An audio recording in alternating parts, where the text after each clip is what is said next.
Le C70, c'est le cabriolet de chez Volvo. Il dispose de 4 places et d'un toit rigide escamotable comme la série 3 cabriolet, contrairement à l'Audi A4 à capote en toile.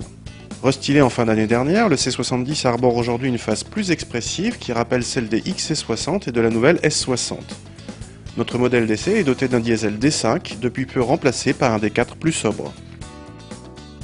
Comme souvent chez Volvo, les sièges tiennent davantage du fauteuil par leur confort et la sellerie cuir ne gâche pas la fête. On reconnaît la console centrale typique de la marque avec l'ensemble des boutons qui rappellent une télécommande. Le décapotage s'effectue de façon entièrement automatique, mais la manœuvre est bien longue, 27 secondes et uniquement à l'arrêt. Le C70 se pose clairement en cabriolet de balade et soigne le confort plutôt que le dynamisme. La boîte de vitesse automatique très douce mais assez lente va dans le même sens. Les suspensions assez souples filtrent bien les déformations, mais si l'envie d'enfoncer l'accélérateur vous prend, prenez garde aux pertes de motricité et aux remontées de couple dans le volant.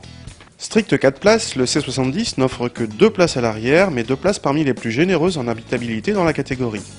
Même si le dossier est un peu trop vertical, un adulte peut raisonnablement s'installer derrière sans trop de problèmes. En guise d'accoudoir arrière, vous trouverez une trousse de secours qui cache à son tour une trappe à ski. Comme presque tous les coupés cabriolets du marché, le coffre est à géométrie variable en fonction de la position du toit. Celui du C70 offre la particularité d'une accessibilité quasi nulle en position décapotée, et Volvo a même dû implanter un système unique via ce bouton jaune pour élargir un peu la fente digne d'une boîte aux lettres qui fait office d'ouverture. Si l'on accepte un coffre vraiment pas pratique à charger en position décapotée, le C70 est un cabriolet de balade attachant par sa ligne, son confort et son sens de l'accueil à bord.